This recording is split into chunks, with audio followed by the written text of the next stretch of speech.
Bonjour à tous, aujourd'hui je vous emmène en vacances avec moi pour parler un petit peu de photographie de paysages marins, plutôt océaniques, puisque je me trouve actuellement sur la côte basque espagnole, dans la petite ville de Zumaya, si vous connaissez.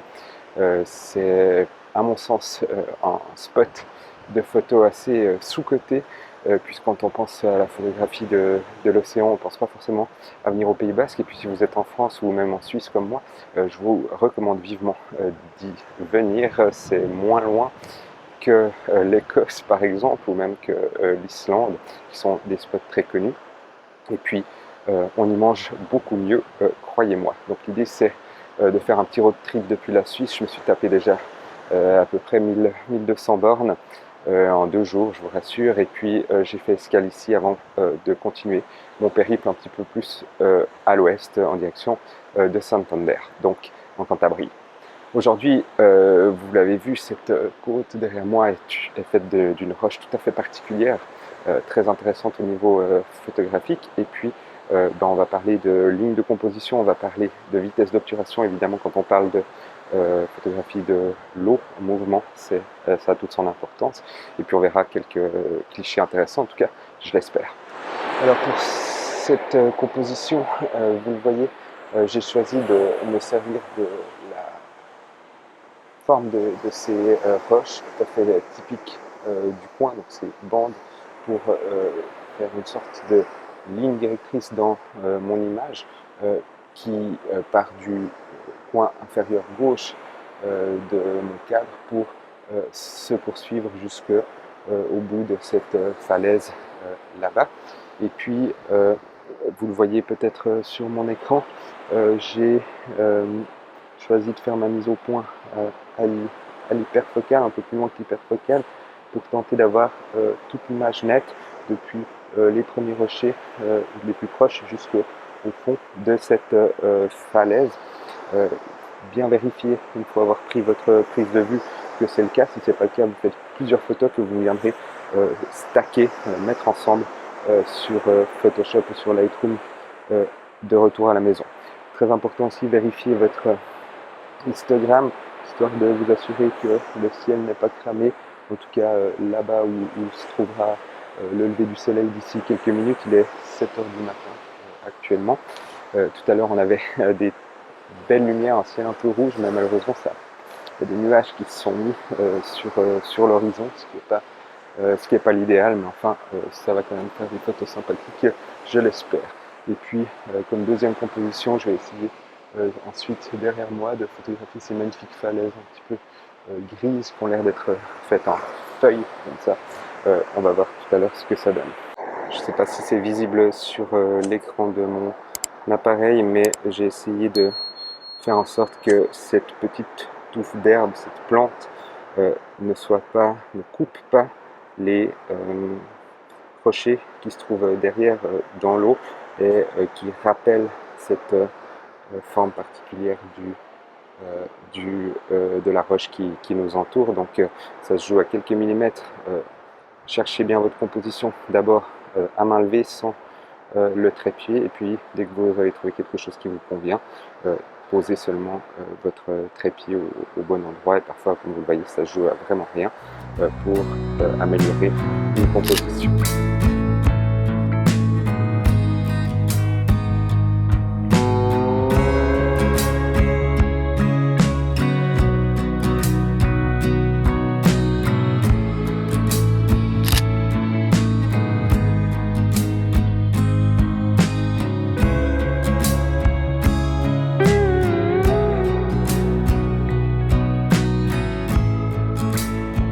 Mots sur le matériel, sur les réglages. Donc j'ai mon boîtier de secours, l'autre ayant quelque peu pris l'eau l'autre jour en Sicile malheureusement. J'ai donc mon boîtier de secours qui est le D750 et dessus, sur lequel j'ai monté un objectif grand angle. Ici je suis en 16-35 f4 de Nikon. C'est évidemment ce que je recherche. C'est vraiment utile d'avoir un grand angle quand on fait de la photo de l'océan, mais pas que. J'ai aussi embarqué avec moi un 70-200 pardon, que je vais certainement utiliser un petit peu plus tard. Et puis au niveau des réglages, ici j'ai vraiment une profondeur de champ, je recherche une profondeur de champ la plus grande possible.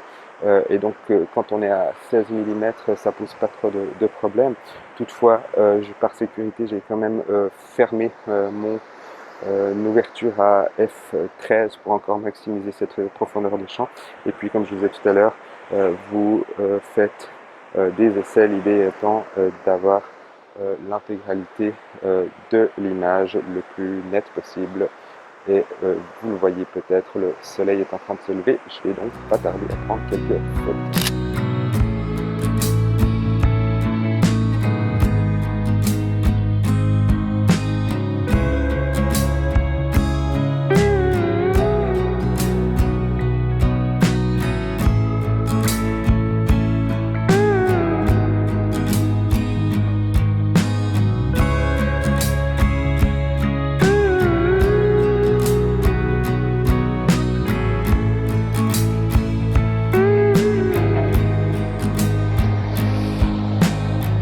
Voilà, donc me revoilà un peu plus loin sur la côte ibérique, cette fois en Cantabrie, sur cette magnifique Costa Quebrada où on retrouve ces formations rocheuses qu'on avait vues au Pays Basque espagnol tout à l'heure. J'ai trouvé un endroit incroyable avec ces falaises et ces ouros, ces rochers qui ressortent de l'eau, ils les appellent les ouros. Et j'attends le coucher du soleil et c'est l'occasion de vous dire deux mots sur un aspect hyper important selon moi aussi, s'agissant de la prise de vue d'eau en général et puis en particulier de l'océan, c'est l'utilisation des filtres. Alors j'ai pris avec moi évidemment un filtre polarisant que j'utilise pour atténuer les reflets sur l'eau, rendre l'eau un peu plus sombre et le ciel aussi par la même occasion. Donc je l'ai monté sur mon zoom grand angle à 16 mm ici pour cette composition. Et puis j'aimerais aussi rendre l'aspect de l'eau un peu plus vaporeux, un peu moins figé. Et du coup j'aimerais rallonger ma durée de prise de vue. Et pour ça je vais utiliser un filtre de densité neutre de 6 stops. Alors j'embarque toujours avec moi un de 3 stops, un de 6 stops et un de 10 stops. Enfin ici avec 6 stops ça devrait suffire, l'idée étant d'être autour de maximum 5-6 secondes. Après ça donne un effet à mon avis trop vaporeux. Je préfère en général aller un petit peu en dessous, donc on pourrait aussi essayer le 3 stops pour voir ce que ça donne, puisque sans filtre on est à 1/30, 1/20 à f13 pour cette composition. Donc on va voir tout de suite ce que ça donne.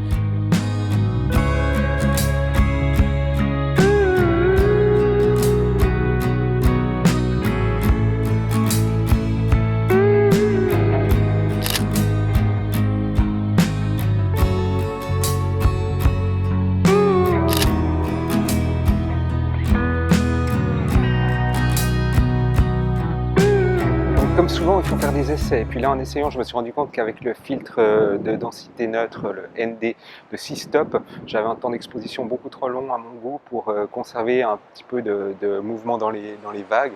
Donc je me suis dit que j'allais mettre le ND de 3 stops qui me permet d'avoir un temps d'exposition d'1 seconde, qui permet un résultat beaucoup plus flatteur sur ces vagues qui viennent s'écraser sur les rochers ici en bas. Donc faites des essais et puis vous verrez que pour ce qui est des vagues sur la mer, si vous voulez éviter cet effet laiteux, n'allongez non plus pas trop votre temps d'exposition. Après évidemment c'est un choix artistique et puis il y a des superbes photos avec des temps d'exposition très longues au bord de mer.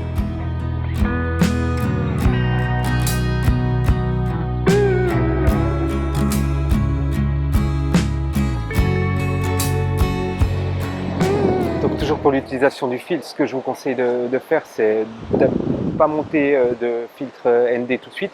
Vous réglez d'abord votre filtre polarisant. Une fois que vous avez l'effet que vous souhaitez, vous mettez votre appareil sur le mode priorité à l'ouverture, vous laissez calculer le temps d'exposition correct et puis grâce à une petite application, en l'occurrence j'utilise Photopills, il y a aussi LeeFilter, la marque de filtre qui a fait une application qui est gratuite, vous arrivez à convertir en fonction du filtre que vous utilisez le temps d'exposition qui sera le bon. Alors après vous pouvez aussi apprendre évidemment la table de conversion par cœur, mais enfin c'est un petit peu compliqué.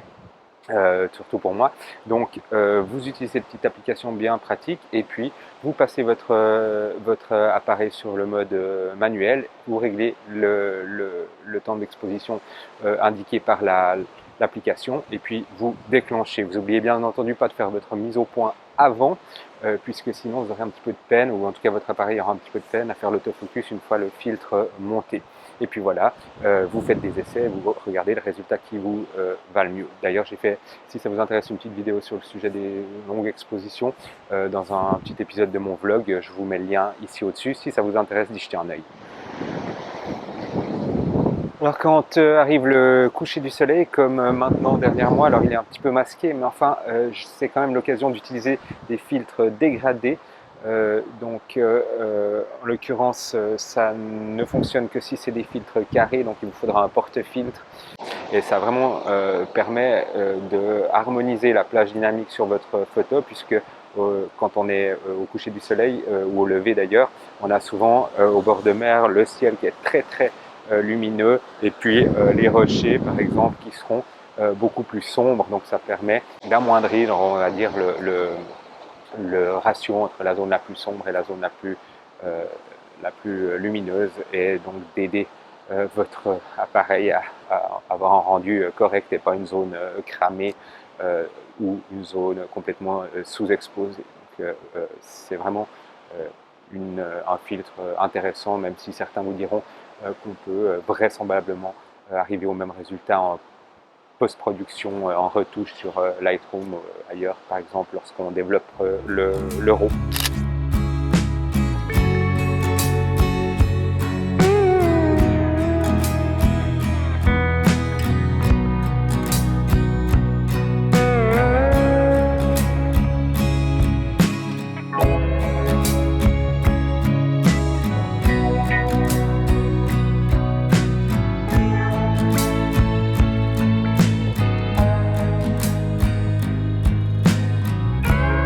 Voilà, donc je profite que ma famille fasse une petite sieste à la plage pour partir un petit peu en exploration, toujours sur cette magnifique côte cantabrique. Cette fois, je suis pas loin de Santander, la capitale de la Cantabrie.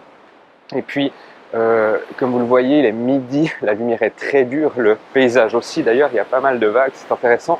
Et je me suis dit que j'allais profiter de ce moment pour faire des tests de vitesse d'obturation, pour tenter vraiment de vous montrer les rendus différents à des vitesses différentes, en utilisant toujours des filtres de densité neutre dont on parlait tout à l'heure, pour pouvoir vraiment avoir une base de comparaison et choisir la vitesse qui vous plaît le mieux, le rendu qui vous plaît le mieux. Voilà, donc la composition que j'ai choisie n'est pas complètement folle, et puis la lumière non plus, comme je disais, c'est midi, et puis ça tape, le soleil est très fort, la lumière très dure, mais enfin, je ne sais pas si vous voyez sur l'écran, j'imagine que pas grand chose vu le soleil, mais enfin l'idée c'est d'avoir ce premier rocher en premier plan ici, et puis les vagues qui viennent s'écraser sur le rocher en second plan. Je n'ai pas mis trop de ciel parce qu'il n'est pas du tout intéressant, donc j'ai resserré un petit peu la composition. Je suis à 28 mm de focale, donc je vais monter mon porte-filtre. Tout d'abord avec le filtre de densité neutre 0,9 qui correspond à 3 stops, donc qui réduira ma vitesse d'obturation de 3 stops. On va voir ce que ça donne. Donc effectivement, j'étais à 1/80e tout à l'heure, sans filtre, et là je suis à une vitesse d'obturation d'1/8. On va attendre une vague pour voir la différence. 1/8, 1/10 à peu près. D'après ce que calcule mon boîtier en mode priorité à l'ouverture, donc toujours F11.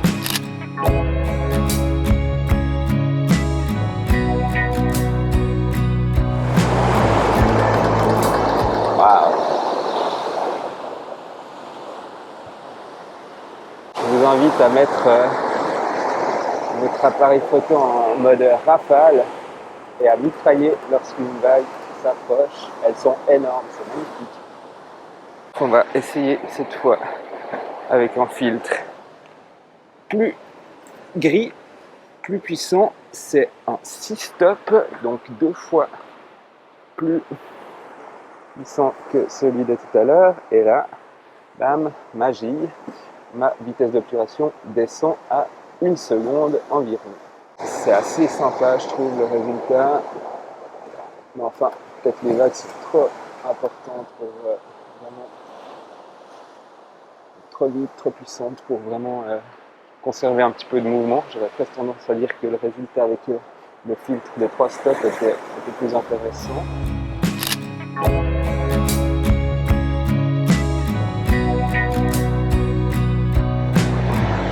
Et puis maintenant, je vais essayer du coup, alors plutôt pour l'exemple que pour autre chose, parce que je pense que ça va être beaucoup trop foncé, le filtre ND1000, comme on l'appelle parfois, donc de densité neutre et de 10 stops. Et là, je passe carrément à 8 secondes de durée d'exposition. Donc là, il faut anticiper la vague. Et puis ça va clairement pas donner grand chose, mais enfin on va quand même essayer, donc même 10 secondes, on va essayer de voir ce que ça donne, juste pour vous montrer un exemple. Et puis parfois on peut être surpris.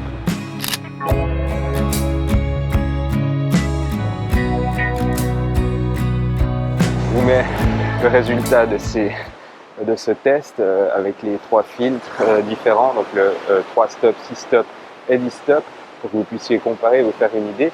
Et puis, voilà, je vous laisse me dire dans les commentaires si ça vous dit laquelle des 3 vous préférez. En ce qui concerne, je pense que ça sera clairement celle avec le 3 stops, voire le 6 stops, pour conserver un peu le mouvement et montrer la puissance de ces vagues. Ceci dit, je vais aussi profiter de ces vagues pour essayer de les figer complètement, avec une vitesse d'obturation très très rapide, de l'ordre de 1 millième. On va voir ce que j'arrive à faire. Et pour ça, il n'y a pas 36 solutions. Il faut soit ouvrir votre diaphragme en enlevant les filtres évidemment. Et puis la deuxième option, c'est évidemment, on n'y pense pas toujours, en tout cas en ce qui me concerne, c'est d'augmenter les ISO. Et puis là, il n'y a pas vraiment à avoir peur. Là, je suis à 100 ISO, il y a beaucoup de lumière. Je peux facilement monter jusqu'à 500 sans problème pour ce genre de photos, même au-delà. Donc essayez, après, ensuite évidemment, il n'y a plus besoin du trépied, donc à main levée, de trouver des compos sympas sur un autre rocher qui se trouve là-bas. Essayez de vraiment figer ces magnifiques vagues, on va voir ce que ça donne. Et puis ça permet aussi de montrer que même si la lumière est très dure, même si c'est midi et puis que le ciel n'est pas particulièrement favorable, on a de quoi faire des photos sympas aussi à ces heures-là au bord de l'océan. Voilà, donc pour essayer de capturer ces vagues et de les figer complètement, j'ai monté, je ne sais pas si vous voyez, le 70-200 comme objectif. Et puis ce que je vous conseille aussi, c'est de mettre votre autofocus en mode continu, puis de maintenir l'autofocus, histoire que si vous bougez un petit peu, la mise au point reste. Et puis à une ouverture de f8 et à 100 ISO, ça me donne 320, 400, 500 suivant les endroits de vitesse d'obturation. Donc c'est peut-être juste pas assez. Je vais essayer d'augmenter un petit peu mes ISO, peut-être à 200. Et puis là, ça me donne 640, 800, enfin des vitesses quand même beaucoup plus élevées et qui devraient permettre de figer ces vagues.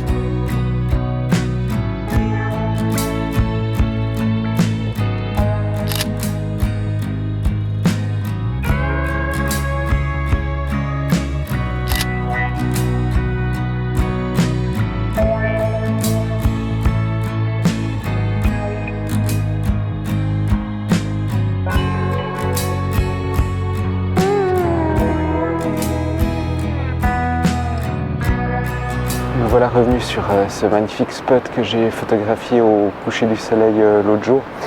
Cette fois c'est le lever du soleil, l'aube. Il est 7h-10, le soleil va se lever dans une quinzaine de minutes, une dizaine de minutes, juste derrière moi.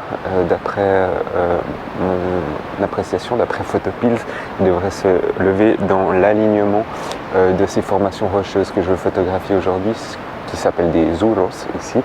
et c'est magnifique. Donc on est toujours à Liencres, pas loin de Santander en Cantabrie, et l'idée c'est de photographier le lever du soleil sur ces formations rocheuses et sur ces roches tout à fait particulières de cette région.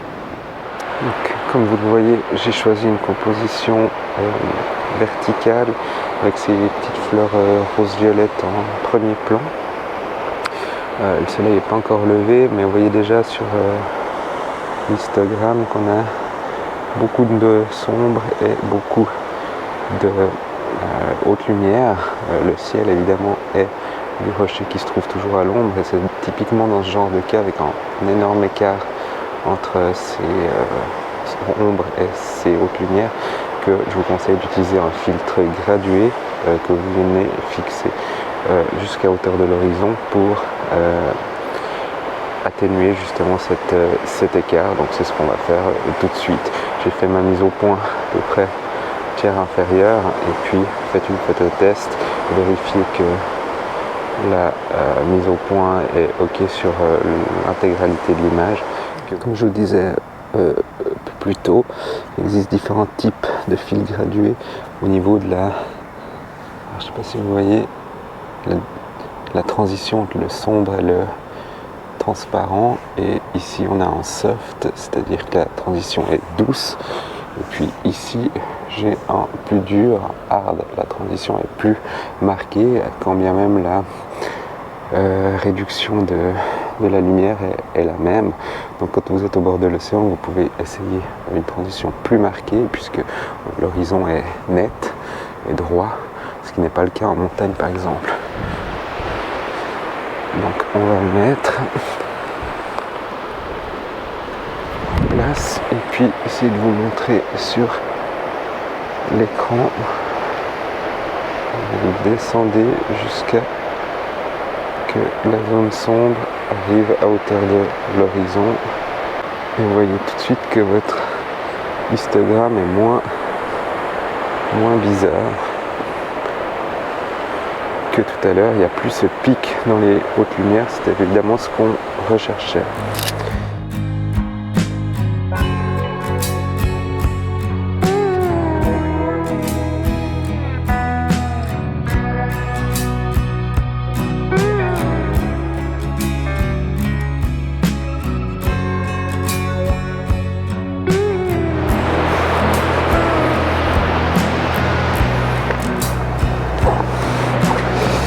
Voilà, je sais pas vous, mais en ce qui me concerne, quand je me trouve dans des endroits comme ça, au bord de l'océan, ou même en montagne, je trouve qu'on se retrouve à notre place devant cette immensité, devant la force de la nature, et puis que je me dis que finalement ça fait du bien de se sentir un petit peu parfois tout petit. Et si les gens en général ressentaient plus souvent ce sentiment, j'ai l'impression que le monde se porterait mieux. Donc je ne peux que vous inviter à sortir dans des endroits comme ça, magnifiques, ça fait un bien fou au moral. Sur ces paroles presque philosophiques, j'espère que vous avez aimé partager ces quelques jours avec moi sur la côte atlantique, en particulier sur cette côte atlantique espagnole que vraiment je recommande aux amateurs de beaux paysages et de photographie. J'espère aussi que vous aurez appris quelques trucs et astuces sur l'utilisation des filtres, et plus généralement sur la photographie de bord de mer. Voilà, donc comme d'habitude, si cette vidéo vous a plu, je vous invite à mettre un petit like, ça fait toujours plaisir. Abonnez-vous à ma chaîne si ce n'est pas le cas, et puis je prends volontiers vos commentaires et remarques de toutes sortes. Allez, ciao et à la prochaine.